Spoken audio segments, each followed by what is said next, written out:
نحمدہ ونصلی ونسلم علی رسولہ النبی الکریم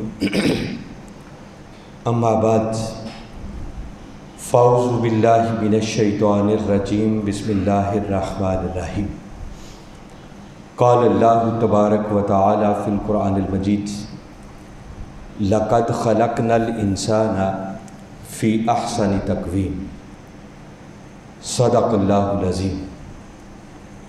معزز حاضرین و سامعین، اللہ رب العزت کا بے پایہ فضل و احسان ہے کہ جس نے اپنی توفیق خاص اور حضور نبی اکرم صلی اللہ علیہ وآلہ وسلم کے نالین مبارک کے تصدق سے ہمیں ایک مرتبہ پھر اپنی بارگاہ میں حاضر ہونے کی توفیق عطا فرمائی۔ دعا ہے کہ اللہ رب العزت ہماری اس حاضری کو قبول فرمائے۔ پچھلے جمعۃ المبارک ہم نے جس موضوع کا آغاز کیا تھا وہ تھا انسان اس کائنات کا اصل مقصود ہے، اور اللہ رب العزت نے یہ پوری کی پوری کائنات اسی انسان کے لیے بنائی ہے۔ اسی انسان کے سر پر اللہ رب العزت نے بزرگی اور کرامت کا تاج رکھا اور فرمایا وَلَقَدْ كَرَّمْنَا بَنِي آدم۔ یہی وہ انسان ہے جس کو مسجود ملائک ٹھہرایا۔ وَإِذْ قُلْنَا لِلْمَلَائِكَةِ اسْجُدُوا لِآدَمَ، فرمایا یاد کرو جب ہم نے ملائکہ کو حکم دیا تھا کہ آدم کے سامنے سر بسجود ہو جاؤ۔ وہ انسان جس کو اللہ رب العزت نے زمین پر اپنا نائب اور خلیفہ بننے کا شرف ادا کیا، اور وہ انسان جس کو اللہ رب العزت نے اشرف المخلوقات بنایا اور جس کو اپنی صورت پر تخلیق کیا، اس انسان کے بارے میں ہم نے اپنے موضوع کو شروع کیا تھا کہ وہ انسان کیا ہے۔ اور پچھلے جمعۃ المبارک میں نے یہ بات عرض کی تھی کہ اس انسان کے بارے میں ہم انسانوں ہی کے ہاں دو بہت غلط فہمیاں پائی جاتی ہیں، بہت بڑی غلط فہمیاں پائی جاتی ہیں۔ بالعموم یہ سمجھا جاتا ہے کہ جس دن سے انسان ماں کے پیٹ سے پیدا ہوتا ہے اس دن سے اس کی ابتدا ہوتی ہے، اور جس دن سے اس کی وفات ہوتی ہے بس اس دن سے انسان ختم ہو جاتا ہے۔ یہ دونوں تصورات مبنی بر مغالطہ ہے۔ نہ تو ولادت سے کسی انسان کی ابتدا ہوتی ہے اور نہ ہی موت کسی انسان کا اختتام ہے، بلکہ انسان اپنی ولادت سے بھی بہت پہلے کا ہے، اور موت کسی انسان کا اختتام نہیں ہے، بلکہ یوں سمجھیں کہ موت ایک دروازہ ہے جس دروازے سے گزر کر انسان اپنی زندگی کے ایک مرحلے سے دوسرے مرحلے میں داخل ہو جاتا ہے۔ تو پہلی بات پر میں نے عرض کیا تھا کہ یہ جو میں نے بات کی ہے کہ انسان کی ابتدا اس کی ولادت سے نہیں ہے، بلکہ وہ اپنی ولادت سے بھی بہت پہلے کا ہے۔ تو اس پر قرآن کی روشنی میں نے عرض کیا تھا کہ اگر سورہ یاسین کو پڑھیں، یہ 36واں سورہ ہے اور اس کی آیت نمبر 82 ہے، جس میں اللہ رب العزت نے ارشاد فرمایا انما امرہ اذا اراد شیئا ان یقول لہ کن فیکون۔ فرمایا اللہ کا امر تو صرف یہ ہے اذا اراد شیئا، کہ جب وہ کسی شے کا ارادہ کرتا ہے تو آگے فرمایا فیکول لہ، تو پس وہ اسے کہتا ہے کن ہو جا، فیکون تو پس وہ ہو جاتی ہے۔ تو یہ جو کلمات ہیں کہ فیکول لہ، تو وہ اسے کہتا ہے، تو بھئی اگر کن سے پہلے ہے ہی کچھ نہیں تو پھر وہ کہتا کسے ہے؟ اس کا مطلب یہ ہے کہ کچھ تو کن سے پہلے بھی ہے جسے مخاطب کر کے وہ یہ پہلا حکم دیتا ہے، اور یہی انسان کا وہ پہلا وجود ہے جو مرحلہ کن سے بھی پہلے ہے۔ اور یہ بات صرف ایک مقام پر نہیں ہے، یہ کن فیکون کے کلمات قرآن پاک میں کم و بیش کوئی 8 مقامات پر آئے ہیں۔ اور جس مقام کو بھی پڑھیں گے یہ بنیادی بات آپ کو ہر جگہ پر ملے گی. جیسے اللہ رب العزت نے یہی بات جب سورہ آل عمران میں کی تو یہاں باری تعالیٰ نے سورہ آل عمران کی آیت نمبر 47 ہے، فرمایا اذا قضا امرا فانما یقول له کن فیکون. جب وہ کسی امر کا فیصلہ کر لیتا ہے تو فرمایا فَإِنَّمَا يَقُولُ لَهُ، تو وہ اسے کہتا ہے کن ہو جا، فَيَكُونُ تو پس وہ ہو جاتی. یہی بات اس نے سورہ بقرہ میں بھی کی ہے. یہی بات آگے میں نے بتایا کہ کئی مقامات پر، مثلا سورہ نحل قرآن پاک کا 16واں سورہ ہے، یہاں پر جب باری تعالیٰ نے اسی بات کا ذکر کیا تو یہاں ایک اور انداز میں باری تعالیٰ نے بات کی اور یہاں فرمایا انما قولنا لشیء اذا اردناہ ان نقول له کن فیکون. فرمایا کسی شے کے لیے ہمارا کہنا صرف اتنا ہوتا ہے اذا اردناہ، پس جب ہم اس کا ارادہ کرتے ہیں ان نقول له تو ہم اسے کہتے ہیں کن ہو جا، فیکون تو پس وہ ہو جاتی. الغرض میں نے یہ چند مقامات آپ کو بتائے تو یہاں سے ایک بات سمجھ میں آ گئی کہ انسان کی ابتدا، اس کی ولادت تو کیا وہ رحم مادر میں نطفے سے بھی نہیں، عالم ارواح سے بھی نہیں، کن سے بھی نہیں، بلکہ مرحلہ کن سے بھی بہت پہلے سے انسان ہے. اب ہم نے یہ دیکھنا ہے کہ اگر مرحلہ کن سے بھی پہلے انسان تھا اور یقیناً تھا تو پھر وہ کہاں تھا، وہ کس حال میں تھا، اور پھر کن مرحلوں سے گزر کر آج ہم موجودہ شکل میں یہاں پر بیٹھے ہوئے. یہ انشاءاللہ ان ڈیٹیل ہم اس مضمون کو جتنی نشستوں میں بھی مکمل ہوا کوشش کریں گے کہ اس پر میں مختصراً تفصیل میں گئے بغیر کچھ روشنی ڈالوں. اگر مرحلہ کن سے پہلے کے عالم کو دیکھا جائے اور قرآن پاک کا اگر مطالعہ کریں تو مرحلہ کن سے پہلے ایک مرحلہ وہ تھا جب انسان موجود ہی نہیں تھا، جس کو کہتے ہیں عدم محض، کچھ بھی نہیں تھا. اس بات کا ذکر بھی باری تعالیٰ نے قرآن پاک میں کیا. جیسے سورہ مریم قرآن پاک کا 19واں سورہ ہے اور باری تعالیٰ نے اس کی آیت نمبر 68 میں ارشاد فرمایا اولا یذکر الانسان انا خلقناہ من قبل ولم یک شیئا. فرمایا کہ انسان اس بات کو یاد نہیں کرتا، ایک وقت تھا جب انسان کوئی شے ہی نہیں تھا اور ہم نے اس وقت اسے تخلیق کیا. تو قرآن کا یہ مقام بتا رہا ہے کہ ایک وقت وہ بھی تھا جب انسان کچھ نہ تھا. اس کو وہ حالت عدم کہتے ہیں. اور ایک بات یاد رکھیں کہ اللہ کے لیے عدم اور وجود اس میں کوئی فرق نہیں ہے، اس کے لیے برابر ہے.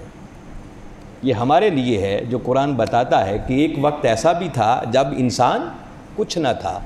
جیسے پچھلی بار میں نے ایک آیت پڑھی تھی کہ قرآن پاک کا 76واں سورہ ہے سورہ انسان، اس کو سورہ دہر بھی کہتے ہیں، جس میں باری تعالیٰ نے فرمایا حل اتا علی الانسان حین من الدہر لم یکن شیئا مذکورا، کہ بے شک انسان پر ایک وقت ایسا بھی گزرا ہے کہ جب انسان تو تھا مگر وہ شیء مذکور نہ تھا. لم یکن شیئا مذکورا. اب یہاں پر شیء مذکور کی بات ہے اور ان آیات، اس آیت کے الفاظ کی ڈیپتھ اور گہرائی میں اتر پر اگر غور کریں تو یہ جو باری تعالیٰ نے فرمایا لم یکن شیئا مذکورا، کہ انسان تو تھا مگر وہ شیء مذکور نہ تھا، جس کا مطلب یہ ہے کہ اس کا ذکر نہیں تھا مگر وہ کوئی شے ضرور تھا. جہاں اس بات کا ذکر ہو رہا ہے کہ وہ شیء مذکور نہ تھا، یعنی کوئی قابل ذکر شے نہ تھا، تو یہاں سے اس بات کا ہو رہا ہے کہ وہ شے ضرور تھا مگر اس شے کا ذکر موجود نہیں تھا، اور جب وہ شے مذکور نہ تھا تو وقت کا وہ حصہ، وہ پیریڈ آف ٹائم جو گزرا، تو فرمایا وہ بھی کسی اور پر نہیں، علالی انسان، وہ وقت بھی انسان پر گزرا ہے۔ اس کا مطلب کہ انسان اس وقت تھا، یہ کون سے پہلے کی باتیں ہو رہی ہیں۔ تو یہ جو سورہ انسان کی آیت ہے یہ بتا رہی ہے کہ انسان تھا اور انسان شے بھی تھا، بس اس کا ذکر موجود نہیں تھا۔ اور جو اس سے پہلے میں نے آیت پڑھی سورہ مریم کی، وہ آیت بتا رہی ہے کہ ایک وقت وہ بھی تھا جب انسان کوئی شے ہی نہیں تھا، وہ عدم محض ہے، جب انسان کا کچھ وجود نہیں تھا۔ تو سب سے پہلا مرحلہ وہ آیا کہ انسان نہ ہونے سے کوئی شے بنا، اور اس کے لفظ پر اگر یہ شیئن پر غور کیا جائے تو یہ شاء یشاء شیئن یہاں سے نکلا ہے، اور اس شاء کا معنی ہوتا ہے چاہنا، اور شیئن کہتے ہیں چاہت کو، جس کا مطلب یہ ہے کہ ایک وقت تھا جب انسان کوئی چاہت نہیں تھا، کسی کی چاہت نہیں تھا، اور پھر وہ وقت آیا کہ جب یہ انسان کسی کی چاہت بنا، کسی نے اس کو چاہا۔ وہ غالب کا ایک شعر ہے نا، وہ جس میں عدم محض کی بات کرتے ہوئے اس نے پہلے مصرے میں کہا ہے کہ نہ تھا کچھ تو خدا تھا، کچھ نہ ہوتا تو خدا ہوتا، ڈبویا مجھ کو ہونے نے، نہ ہوتا میں تو کیا ہوتا۔ یہ مضمون آگے جا کے شاید کسی جگہ پر فٹ ہو کریں گے، مگر میں پہلی بات بتا رہا ہوں کہ جب انسان نہ تھا تو اس وقت بھی خدا تھا۔ تو ایک وقت تھا جب انسان نہیں تھا، اس کا ذکر کیا، اور پھر باری تعالیٰ نے فرمایا وہ وقت آیا کہ جب انسان کوئی شے بنا۔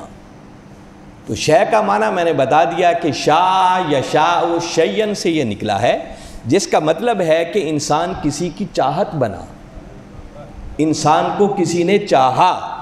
تو کس نے چاہا؟ اگر اس بات پر غور کریں تو ایک حدیث قدسی ہے جس میں باری تعالیٰ یہ ارشاد فرما رہے ہیں، کنت کنزا مخفیا فاحببت ان اعرف فخلقت الخلق۔ باری تعالیٰ فرما رہے ہیں، یہ تاجدار کائنات صلی اللہ علیہ وسلم نے فرمایا کہ اللہ رب العزت نے ارشاد فرمایا کنت کنزا مخفیا، کنت، باری تعالیٰ فرما رہے ہیں کہ میں تھا، یعنی جب کچھ نہ تھا تو اس وقت بھی خدا تھا، خدا موجود تھا، مگر تھا کس حال میں؟ اس نے اپنی اس کیفیت کو بیان کیا، کنزا مخفیا، میں ایک چھپا ہوا کنز تھا، خزانہ تھا۔ اور اس کنز کی اگر ڈیپتھ اور گہرائی میں اتر کر غور کریں تو کنز عمدہ شے کے مجموعے کو کہتے ہیں، جس میں کوئی ناقص گھٹیا شے نہ ہو۔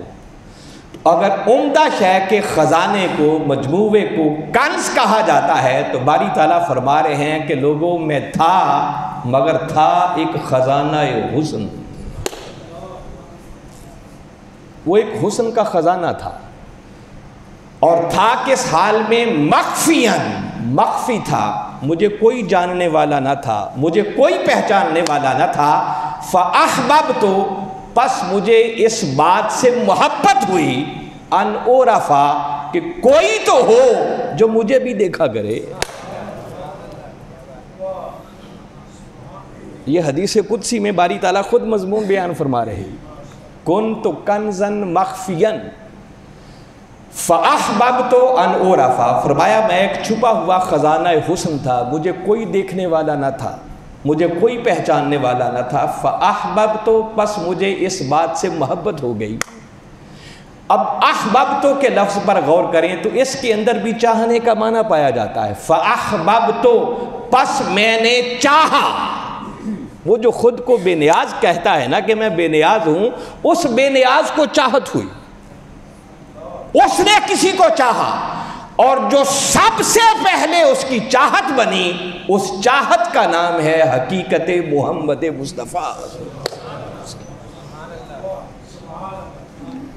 اس مولا نے چاہا تو اس کے چاہنے سے کوئی چاہت بنی جس کو شے کہتے ہیں، اور جس کا میں نے ذکر کیا کہ باری تعالیٰ قرآن میں کہہ رہا ہے کہ ایک وقت انسان پر ایسا بھی گزرا ہے کہ جب وہ چاہت تو تھا مگر اس چاہت کا کوئی ذکر موجود نہ تھا۔ لم یکن شیئم مذکورا، وہ شیء مذکور نہ تھا، وہ ایک چاہت تھا مگر اس چاہت کا کوئی ذکر موجود، بس خدا تھا اور اس کی چاہت تھی۔ خدا جانتا تھا کہ میری چاہت کیا ہے، وہ کیا بنے گی، کس حال میں ہے۔ میں نے بتایا کہ اللہ کے لیے عدم اور وجود میں کوئی ڈیفرنس نہیں ہے، اس کے لیے سب برابر ہے۔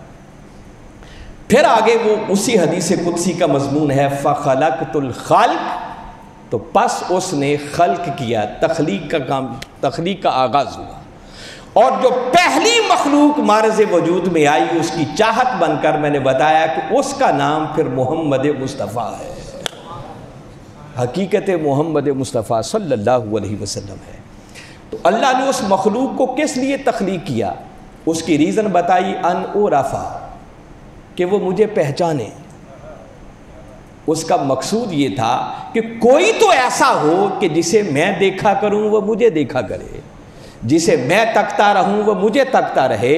تو جب اس کی وہ پہلی چاہت کسی پیکر میں ڈھلی، وہ خدا جانتا ہے کہ وہ پیکر کیسا ہوگا، اس کا نام حقیقت محمد مصطفیٰ صلی اللہ علیہ وسلم، اور اس نے وہ چاہت بنائی اس لیے کہ وہ اسے چاہے، وہ اس حسن کو تکے۔ اب یہاں پر رک کر میں ایک بڑی خوبصورت بات بتاتا ہوں، جیسے بتایا نا کنت کنزا مخفیا، وہ ایک خزانہ حسن تھا جسے کوئی دیکھنے والا نہ تھا، جسے کوئی جاننے والا نہ تھا، جسے کوئی پہچاننے والا نہ تھا۔ بیدم وارسی نے ایک بڑی بات کی ہے، وہ کہتا ہے عاشق نہ ہو تو حسن کا گھر بے چراغ ہے۔ یہ بیدم وارسی نے بہت بڑی بات کی ہے، کبھی اس کی ڈیپتھ اور گہرائی میں اتر کر غور کریں۔ وہ شروع میں پہلا شعر اس کا یہ ہے، وہ کہتا ہے کعبے کا شوق ہے نہ صنم خانہ چاہیے، جانانا چاہیے درے جانانا چاہیے۔ اور پھر کہتا ہے کہ عاشق نہ ہو تو حسن کا گھر بے چراغ ہے، لیلا کو کیس شمع کو پروانہ چاہیے۔ تو وہ ایک خزانہ حسن تھا، تو حسن کا گھر اس وقت تک بے چراغ رہتا ہے جب تک اس حسن کو کوئی چاہنے والا نہ ہو، اس حسن کو کوئی دیکھنے والا نہ ہو، اس حسن پر کوئی فریفتہ ہونے والا نہ ہو، اس حسن کا کوئی عاشق نہ ہو۔ یہ وہ بیدم وارسی کہتا ہے کہ عاشق نہ ہو تو حسن کا گھر بے چراغ ہے۔ تو وہ خزانہ حسن تھا، تو اس نے چاہا کہ کوئی تو ہو جو مجھے بھی دیکھنے والا ہو، بس جسے میں دیکھا کروں وہ مجھے دیکھا کرے، جسے میں تکتا رہوں وہ مجھے تکتا رہے۔ فَخَلَقْتُ الْخَلْقَ، تو پس اس نے نور محمد مصطفیٰ کو تخلیق کیا۔ تو جب دو ہو گئے تو دو سے پھر ذکر بھی شروع ہوا۔ پہلے کوئی شے نہ تھا، پھر شے بنی جس شے کا ذکر نہ تھا، تو جب دو ہو گئے تو اب ذکر بھی شروع ہو گیا۔ اور اس نے بنایا کس لیے؟ اس لیے کہ وہ مجھے دیکھے میں اسے دیکھوں، وہ مجھے چاہے میں اسے چاہوں، وہ میرا عاشق ہو میں اس کا عاشق بنوں، وہ میرا طالب ہو میں اس کا طالب بنوں۔ تو جب دو ہو گئے تو یوں سمجھیں پھر دونوں کا ذکر بھی شروع ہو گیا، تو پھر وہ شیء مذکور بنا۔ اور یہ جب تک اس عالم میں بات تھی تو مختلف طبقات کے لوگ سے جب پوچھیں کہ اس وقت انسان کس شکل میں تھا، کس حال میں تھا، تو مختلف طبقات کے لوگ اپنے اپنے رنگ میں اس کا جواب دیتے ہیں، جس پر قبلہ حضور نے اپنی ایک گفتگو کے اندر بڑی خوبصورت روشنی ڈالی کہ اگر یہی بات کسی عالم سے پوچھیں، علماء سے پوچھیں کہ وہ مرحلہ کن سے پہلے انسان کہاں تھا، کس حال میں تھا، تو وہ کہیں گے کہ اس وقت انسان علم الہی کے سمندروں میں تیرتا پھرتا تھا۔ انسان تھا مگر اللہ کے علم میں تھا، علم الہی کے سمندروں میں تھا، اور اس وقت وہ انسان کا وجود علمی تھا۔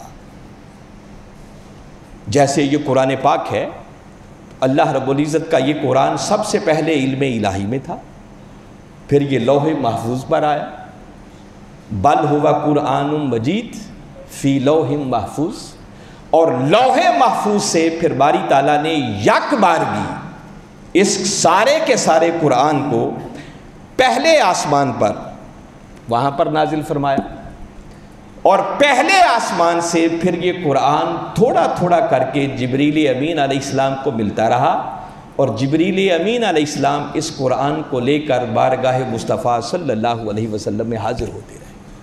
تو قرآن بھی پہلے علم الہی کے سمندروں میں تھا، مختلف مرحلوں سے ہوتا ہوا ہم تک پہنچانا، پھر لوح محفوظ سے پہلا آسمان، پھر پہلے آسمان سے لے کر جبریل امین علیہ السلام 23 برس تک کملی والے آقا صلی اللہ علیہ وسلم کی بارگاہ اقدس میں حاضر ہوتے ہیں۔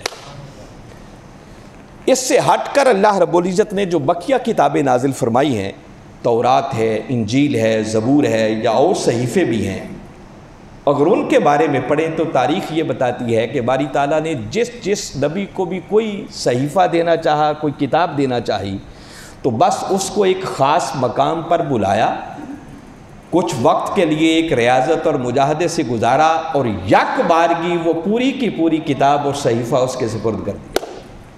جیسے حضرت موسیٰ علیہ السلام کو کہاں بلایا؟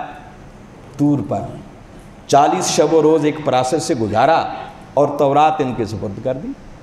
حضرت عیسیٰ علیہ السلام کو انجیل دینے کے لیے کوہ سعیر پر بلایا، وہاں بلا کر یک بارگی ساری کی ساری کتاب ان کے سپرد کر دی۔ مگر قربان جائیں کملی والے آقا صلی اللہ علیہ وسلم کی شان پر، اللہ نے قرآن دینے کے لیے اپنے محبوب کو کسی خاص جگہ پر بلایا نہیں کہ محبوب آنا اور وہاں آ کر ساری کتاب لے جانا، بلکہ جبریل کو حکم دیا کہ جبریل جہاں جہاں میرا محبوب ہو بس وہیں وہیں قرآن کو لے کر چلے جانا۔ ہمارے آقا کبھی مکہ کی گلیوں میں چل رہے ہوتے، جبریل قرآن لے کے وہاں چلے جاتے۔ آقا مکہ سے ہجرت کر کے مدینہ چلے جائیں، جبریل مکہ کی بجائے مدینہ آنا شروع کر دیتے۔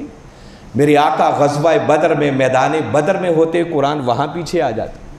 آپ میدان احد میں ہوتے، قرآن وہاں پیچھے آ جاتا۔ حتیٰ کہ میرے آقا گھر بستر پر محو استراحت ہوتے، جبریل وہیں قرآن لے کے آپ کے پیچھے آ جاتا۔ یہ شان بھی اگر میسر ہے تو صرف تاجدار کائنات صلی اللہ علیہ وسلم کو میسر ہے۔ تو اسی طرح علماء سے جب آپ پوچھیں گے کہ اس وقت مرحلہ کن سے پہلے انسان کہاں تھا، تو وہ انسان کا وجود علمی تھا کہ انسان علم الہی کے سمندروں میں تیرتا پھرتا تھا۔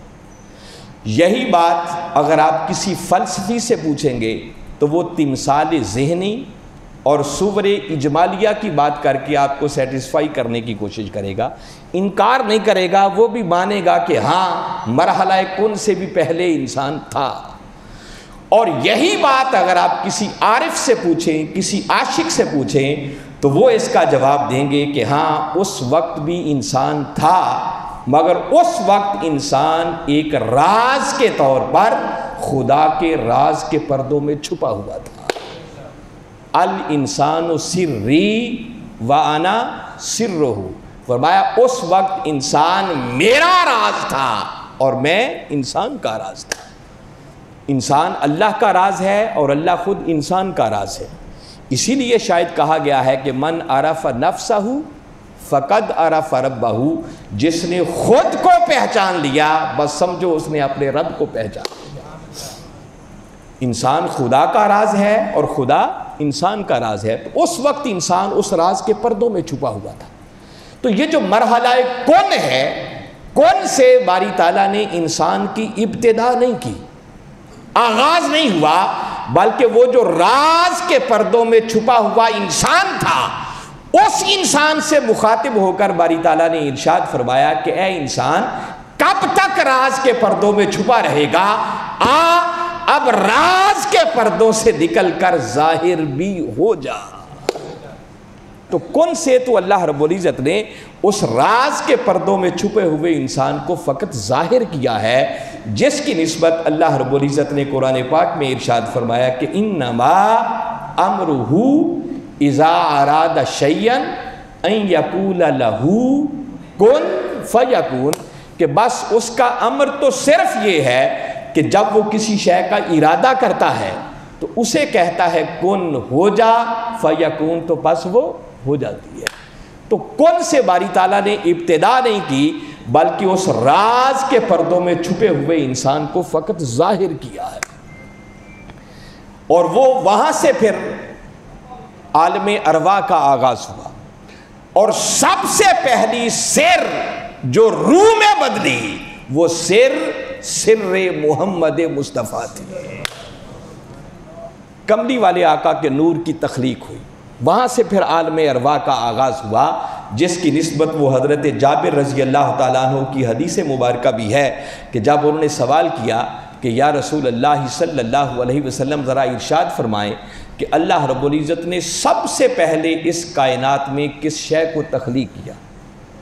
میرے آقا صلی اللہ علیہ وسلم نے فرمایا کہ اے جابر، جب کائنات کی کوئی شے بھی ابھی معرض وجود میں نہیں آئی تھی تو اس وقت تیرے رب نے سب سے پہلے تیرے نبی کے نور کو براہ راست اپنے نور کے فیض سے پیدا فرمایا۔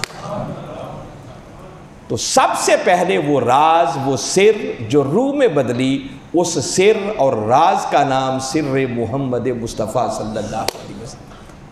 تو وہاں سے عالم ارواح کا آغاز ہوا۔ اب روح کیا شے ہے، اس کا ذکر بھی خود قرآن پاک کی سورہ بنی اسرائیل میں آتا ہے۔ وہاں مکہ کے کافروں نے تاجدار کائنات صلی اللہ علیہ وسلم کا امتحان لینا چاہا، معاذ اللہ آپ کی نبوت کو پرکھنا چاہا، تو وہ مدینہ کے یہودیوں کے پاس گئے کہ آپ بتائیں کہ ہم ان سے کیا پوچھیں جس سے پتہ چل سکے کہ وہ اللہ کے سچے نبی ہیں یا نہیں۔ تو انہوں نے 3 سوالات بتائے، فرمایا کہ 2 کا جواب وہ دے دیں گے اور تیسرے کا جواب وہ نہیں دیں گے، اگر تیسرے کا بھی جواب دے دیا تو سمجھ لینا کہ وہ اللہ کے سچے رسول نہیں۔ اس میں تیسرا سوال جو انہوں نے رکھا، وہ تیسرا سوال اس کا ذکر قرآن میں باری تعالیٰ نے فرمایا کہ یسألونک عن الروح، محبوب یہ مکہ کے کافر، یہ مشرک آپ سے سوال کرتے ہیں کہ روح کیا شے ہے؟ تو فرمایا کل محبوب ان کو اپنی میٹھی میٹھی زبان سے فرما دو، جواب دے دو، الروح من امر ربی، کہ لوگوں روح تو میرے رب کے امر سے ہے، بس اللہ کا امر جاری ہوا تو اس امر کے نتیجے میں وہ سر محمد مصطفیٰ روح مصطفیٰ میں بدل گئی۔ تو پہلی سر جو روح میں بدلی وہ سر محمد مصطفیٰ صلی اللہ علیہ وسلم تھی۔ تو گویا یہ عالم امر کی شے ہے، اور یہاں سے پھر عالم ارواح کا آگے آغاز ہوا، اور پھر لشکروں کی صورت میں باری تعالیٰ نے ارواح کو پیدا کیا، جس کا ذکر بھی ملتا ہے کہ الارواح جنود مجندہ، لشکروں کی شکل میں پھر اللہ رب العزت نے روحوں کو پیدا فرمایا۔ اور اس عالم ارواح کے بارے میں باری تعالیٰ نے قرآن پاک میں صرف اتنی بات کی آگے، فرمایا وما اوتیتم من العلم الا قلیلا، کہ اس عالم ارواح کے بارے میں، اس روح کے بارے میں تمہیں علم تو دیا گیا ہے مگر بڑا قلیل، تھوڑا سا علم دیا گیا۔ اس سے اوپر تو سارا راز تھا، تو وہ راز ہی ہے، اس کی تو تفصیل کسی کو معلوم نہیں، سوائے اس کے کہ اللہ جس کے لیے کو پردے اٹھا دے اور اس میں سے بھی کسی کو فیض عطا کر دے۔ عالم ارواح کے بارے میں صرف اتنا ہے کہ علم دیا گیا مگر بڑا قلیل، تھوڑا سا علم دیا گیا۔ اس پر بھی اگر انسان چاہے کہ کما حق کو ہو اس کی حقیقت کو سمجھ سکے تو وہ بھی انسان کے عقل کے بس کی بات نہیں ہے۔ البتہ قرآن پاک میں 2 بڑے بڑے واقعات عالم ارواح کے ملتے ہیں۔ ایک، اللہ رب العزت نے اسی عالم ارواح کے اندر ساری روحوں کو اکٹھا کیا تھا، اور ساری روحوں کو اکٹھا کر کے ان سے پوچھا تھا الستُ بربکم، بتاؤ کیا میں تمہارا رب نہیں ہوں؟ تو اس وقت سب نے بیک زبان جواب دیا تھا قالوا بلا، مولا کیوں نہیں، ہاں تو ہی ہمارا رب ہے۔ جس کا ذکر جو پچھلی بار میں نے غالباً وہ حضرت سلطان العارفین سلطان باہو رحمۃ اللہ تعالیٰ علیہ کا کلام تھا، جس کے وہ فرماتے ہیں کہ کن فیکون جدوں فرمایا ادو اساں وی کولے ہاسے ہو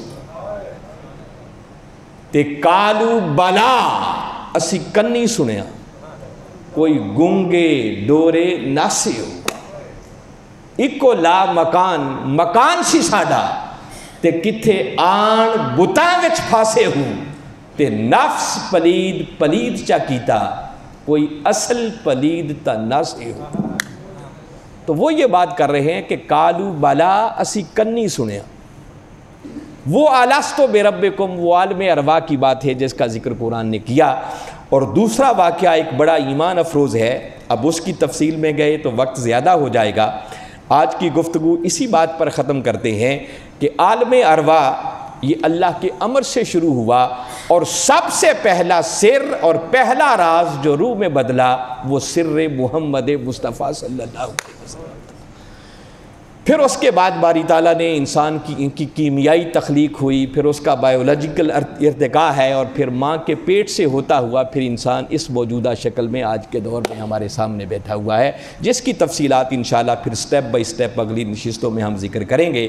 تاہم پہلی بات جو آج کی نشست میں نے بتائی کہ انسان کی ابتدا اس کی ولادت سے نہیں ہے، بلکہ انسان مرحلہ کن سے بھی بہت پہلے کا ہے۔ اور مرحلہ کن سے پہلے انسان کہاں تھا؟ انسان علم الہی کے سمندروں میں تیرتا پھرتا تھا۔